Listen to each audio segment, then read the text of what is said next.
Hello students, कैसे हैं आप? उम्मीद करते हो आप सब अच्छे होंगे। आज से हम मैथ्स की रिवीजन क्लास स्टार्ट कर रहे हैं। तो चैप्टर 1 से स्टार्ट करते हैं। चैप्टर 1 है नंबर सिस्टम। इसकी एक्सरसाइज 1.1 से स्टार्ट कर रहे हैं। ठीक है, तो एक्सरसाइज 1.1 बेस्ड है क्लासिफिकेशन ऑफ नंबर्स पे। ठीक है, तो नंबर्स रियल नंबर से स्टार्ट करते हैं। रियल नंबर दो तरह के होते हैं, विद डेसिमल और विदाउट डेसिमल। ठीक है, विद डेसिमल मतलब जिनके अंदर ये डेसिमल पॉइंट्स आते हैं उनको बोलते हैं डेसिमल नंबर्स, और विदाउट डेसिमल जिनके अंदर डेसिमल पॉइंट्स नहीं आते हैं उन्हें बोलते हैं विदाउट डेसिमल नंबर्स। और इन नंबर्स को क्या बोलते हैं? विदाउट डेसिमल वाले नंबर्स को हम इंटीजर्स भी बोलते हैं। ठीक है, ये कैसे होते हैं? इनमें नेगेटिव नंबर्स भी होते हैं, -1, -2, -3, ऐसे आगे चलते जाएंगे। ठीक है, ज़ीरो भी इंक्लूडेड होता है और 1 2 3 4 ये भी इंक्लूडेड होता है। तो जो 1 2 3 4 है इनको हम बोलते हैं पॉजिटिव इंटीजर, ज़ीरो को बोलते हैं ज़ीरो इंटीजर, और नेगेटिव नंबर्स होते हैं -1 -2 -3 -4 -5, इस तरह से इन सब को बोलते हैं नेगेटिव इंटीजर्स, और इन सब को मिलाकर बोलते हैं इंटीजर। ठीक है, तो ये जो इंटीजर हैं सारे, इनको हम आगे डिवाइड करते हैं। जैसे कि हम इनमें से नेगेटिव नंबर्स निकाल दें तो पीछे बचेगा 0 1 2 3 4, 0 1 2 3 4, ऐसे आगे चलता जाएगा। इन सब को क्या बोलते हैं? होल नंबर्स बोलते हैं। ठीक है, positive integer plus zero integer, इनको क्या बोलते हैं? होल नंबर बोलते हैं। अगर होल नंबर में से ये जीरो हटा दिया जाए तो पीछे बचेगा 1 2 3 4। ठीक है, इसको बोलते हैं नेचुरल नंबर्स। ओके, ये तो हो गया विदाउट डेसिमल नंबर्स हो गए। ठीक है, अब विद डेसिमल नंबर की बात करते हैं। विद डेसिमल मतलब जिनके अंदर डेसिमल पॉइंट्स होते हैं। ठीक है, ये तीन तरह से हमने इनको डिवाइड किया है। जैसे कि एक नंबर है 1.23। ठीक है, ये बस इतना ही नंबर है, तो ये यहाँ पे ख़त्म हो गया। ख़त्म हो गया मतलब टर्मिनेट हो गया। टर्मिनेट को बोलते हैं ख़त्म होना। ठीक है, तो इसको बोलते हैं टर्मिनेटिंग डेसिमल नंबर। ओके, फिर दूसरा नंबर है 1.12 ऐसे ये चलता ही जाएगा, कभी ख़त्म नहीं होगा। इसको बोलते हैं नॉन टर्मिनेटिंग, जो कि कभी ख़त्म ही नहीं हो रहा, नॉन टर्मिनेटिंग।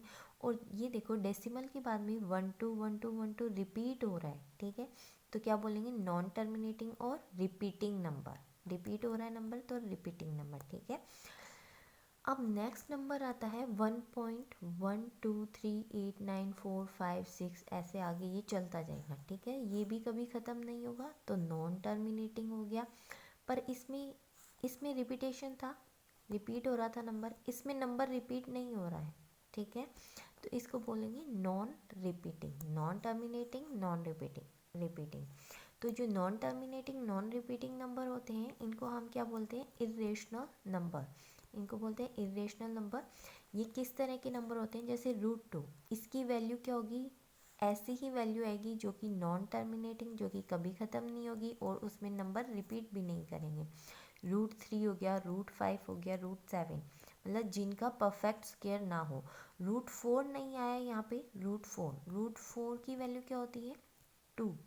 √4 की वैल्यू होती है 2, तो ये एक इरेशनल नंबर नहीं है क्योंकि इसकी वैल्यू है 2, जो कि एक इंटीजर है। ठीक है, √6 को हम √2 और √3 की फॉर्म में लिख सकते हैं। तो √2 और √3 क्या है? इरेशनल नंबर है। ठीक है, ये तो हो गया non terminating non repeating number, जो कि इरेशनल नंबर होते हैं।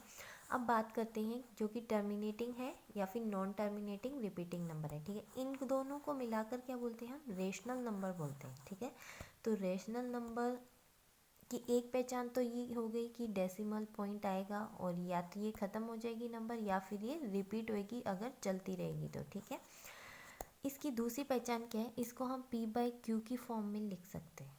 ठीक है, जहाँ पे P और Q इंटीजर्स होंगे। इंटीजर मतलब इंटीजर इनको बोलते हैं ना, 1 2 3 -1 2 0 इनको। ठीक है, बट Q की वैल्यू कभी भी ज़ीरो नहीं होगी। ठीक है, Q की वैल्यू ज़ीरो होगी तो ये इनफाइनाइट हो जाएगी वैल्यू। ठीक है, जैसे ओके, अब एक चीज़ समझते हैं। जैसे कि एक नंबर है, ओके, जैसे कि 3/2 है। तो ये p बाई क्यू की फॉर्म में है ना, p की वैल्यू 3, q की वैल्यू 2 है, ठीक है। तो p बाई क्यू की फॉर्म क्या होगी, 3/2। सॉरी, अच्छा आपको समझ में आ गया होगा। नेक्स्ट देखो 1/2, ठीक है, ये भी p बाई क्यू की फॉर्म में है, ओके। और देखूँ तो मैं 3/1, ये भी तो p बाई क्यू की फॉर्म में है, जहाँ पे p की वैल्यू 3 है और q की वैल्यू 1 है, राइट। तो ये सारी क्या हो गई, rational number. p by Q की फॉर्म में कोई नंबर दिया है तो वो क्या होगा, रेशनल नंबर होगा, ओके। अब देखो जैसे -3 है, -2, -1, 0, 1, 2, 3, 4 डैश डैश, ठीक है। ये क्या है, ये अभी हमने पढ़ा था, क्या बोलते हैं इनको, इंटीजर्स, ठीक है। इंटीजर्स विदाउट डेसिमल नंबर है, ठीक है। अब अगर मैं ये -3 इंटीजर नंबर है, अगर मैं इस -3 को ऐसे लिखूं तो इसकी वैल्यू तो -3 ही है, ठीक है, मतलब ये एक इंटीजर ही है। बट ये अभी 1 नीचे लगा देने पे ये किसकी फॉर्म में आ गया है, p बाई क्यू की फॉर्म में आ गया है, जहाँ पे p की वैल्यू -3 है और q की वैल्यू 1 है, ठीक है। तो मतलब कि अगर मैं किसी इंटीजर नंबर को इस तरह से प्रेजेंट कर सकती हूँ, ये फिर भी इंटीजर ही रहेगा, और इस तरह से प्रेजेंट करती हूँ तो ये p बाई क्यू की फॉर्म में आ गया। p बाई क्यू की फॉर्म में आ गया मतलब ये रेशनल नंबर बन गया है, ठीक। ऐसे ही अगर मैं सबके नीचे 1 लगा दूँ तो इनकी वैल्यू में कोई फ़र्क नहीं पड़ेगा। 0 के नीचे 1 लगा देने से भी वैल्यू 0 ही रहती है, 2 के नीचे 1 लगाने देने से 2 ही वैल्यू आती है, मतलब ये रहेंगे तो इंटीजर्स ही, पर हमने इनको p बाई क्यू की फॉर्म में लिख दिया है तो ये क्या बन जाते हैं, रेशनल नंबर्स। मतलब हम इंटीजर्स को रेशनल नंबर की फॉर्म में लिख सकते हैं, बट रेशनल को इंटीजर की फॉर्म में नहीं लिख सकते, क्योंकि 3/2 हमने लिखा है, ये क्या है, एक रेशनल नंबर है, क्योंकि ये p बाई क्यू की फॉर्म में है, पर इसकी वैल्यू क्या है, 1.5। ये डेसिमल में आ गया, तो डेसिमल्स क्या होते हैं, 1.5, ये टर्मिनेटिंग है तो ये क्या हो गया, एक रेशनल नंबर है, ठीक है, डेसिमल वाला, ओके। तो हमने अगर इंटीजर्स के नीचे 1 लगा दिया जाए तो ये p बाई क्यू की फॉर्म में आ जाएगा, और हमने पढ़ा था कि जो रेशनल नंबर है उनकी पहचान है, एक तो डेसिमल के साथ इस फॉर्म में होगा या इस फॉर्म में होगा, विदाउट डेसिमल होगा तो p बाई क्यू की फॉर्म में होगा, ठीक है। तो मैंने इसको p बाई क्यू की फॉर्म में लिख दिया इधर, -3/1, -2/1, ठीक है। तो क्या बन गई है ये, रेशनल। तो मतलब कि all integers numbers can be represented as rational numbers, मतलब इंटीजर नंबर्स जो है वो रेशनल नंबर की तरह हम उनको लिख सकते हैं, उनकी वैल्यूज़ में कोई फ़र्क नहीं रहेगा, वो तब भी इंटीजर ही रहेंगे, ठीक है। अच्छा, तो क्वेश्चन है हमारी एक्सरसाइज का, फर्स्ट क्वेश्चन है, इज़ 0 ए रेशनल नंबर, क्या 0 एक रेशनल नंबर है। जी हाँ, अभी हमने पढ़ा कि 0 के नीचे 1 लगा देंगे, 0 को हम ऐसे लिख सकते हैं 0/1, तो ये p बाई क्यू की फॉर्म में आ गया, ठीक है। ये है तो इंटीजर ही, क्योंकि इसकी वैल्यू 0 ही आ रही है, 0 एक इंटीजर है, ठीक है, बट p बाई क्यू की फॉर्म में लिख देने से ये एक रेशनल नंबर भी बन जाता है, ठीक है।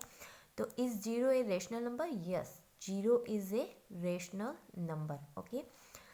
और इसी का एक्सरसाइज का 1.1 का फोर्थ क्वेश्चन है, every natural number is a whole number, क्या सभी नेचुरल नंबर होल नंबर होते हैं। देखो होल नंबर 0, 1, 2, 3, 4 आते हैं, और नेचुरल नंबर क्या है, 1, 2, 3, 4, ठीक है।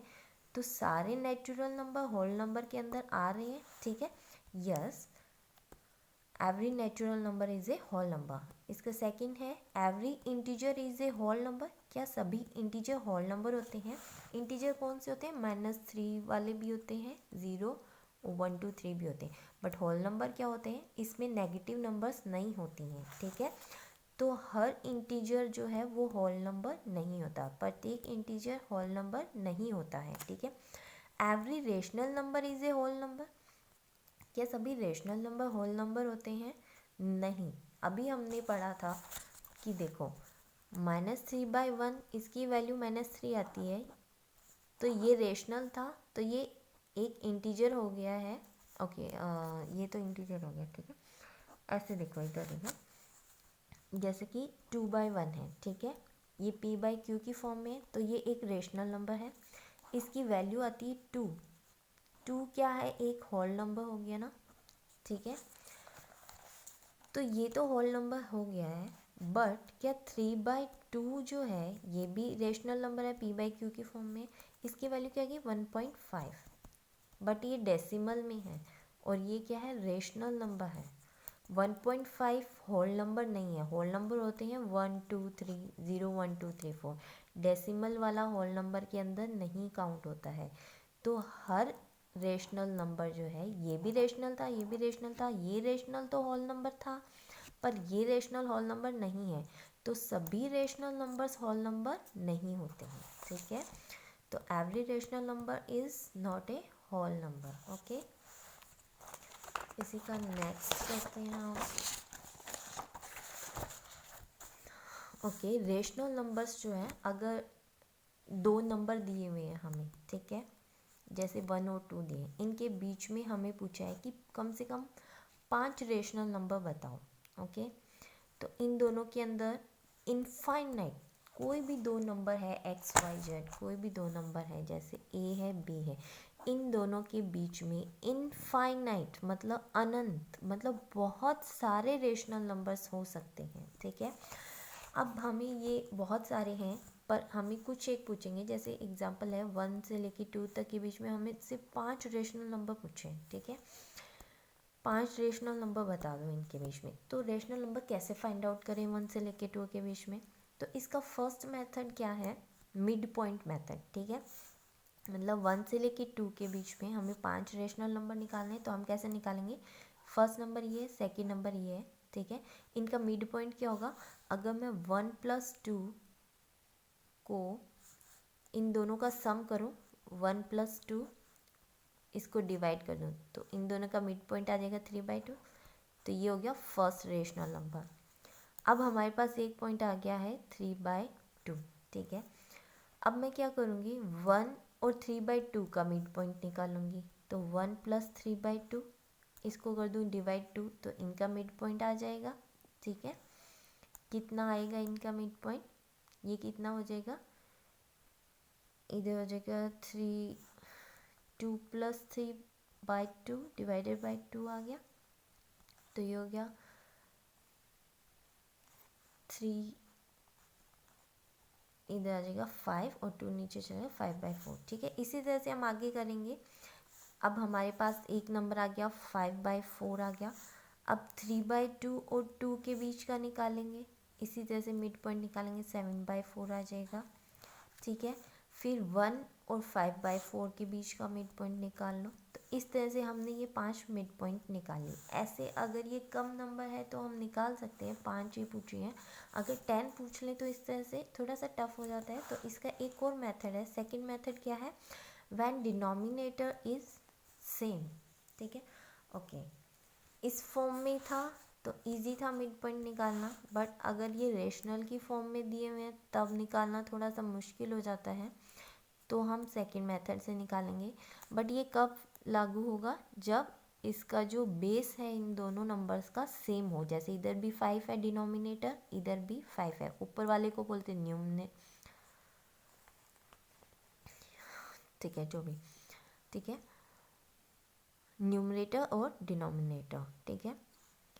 तो हमसे पूछा इन दोनों के बीच में 5 रेशनल नंबर फाइंड आउट करनी है, तो कितनी number rational number, n = rational number है। अगर हमसे n रेशनल नंबर पूछिए दो नंबर के बीच में, तो फॉर्मूला क्या लगेंगे, n+1, देखो इस तरह से। अगर हमसे a और b के बीच में, ठीक है, सॉरी a/c और b/d के बीच में हमसे n रेशनल नंबर पूछिए कि n रेशनल नंबर बता दो इन दोनों के बीच में, तो हम क्या करेंगे, total n rational number find out करनी है, तो इसके अंदर n+1 कर दो, ठीक है, +1 कर दिया। अब जैसे a/c है, इसमें n+1 को ऊपर मल्टीप्लाई कर दो, n+1 को नीचे मल्टीप्लाई कर दो, ठीक है। b/d है, इसके अंदर भी सेम करना है, n+1 को ऊपर मल्टीप्लाई कर दो और n+1 को नीचे मल्टीप्लाई कर दो, ठीक है।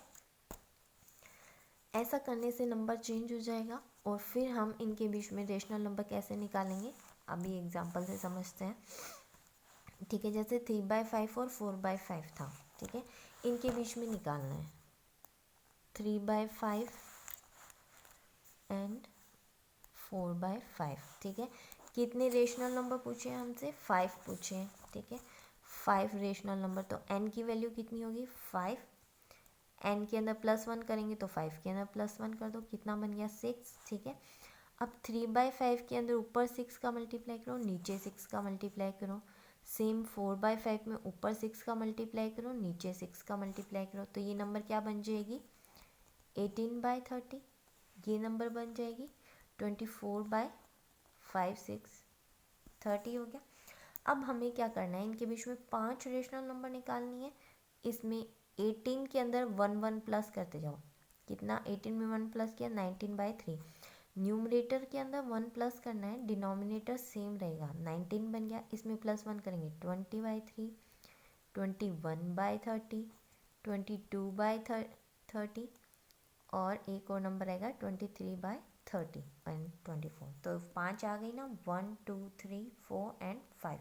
ये हो गई 5 रेशनल नंबर इन दोनों के बीच की, ठीक है। ओके, तो हमारा क्वेश्चन नंबर 2 हम करते हैं, क्वेश्चन नंबर 3 आप खुद से करोगे। तो हमसे पूछा है 6 rational number between 3 and 4। 3 and 4 के बीच में 6 रेशनल नंबर पूछा।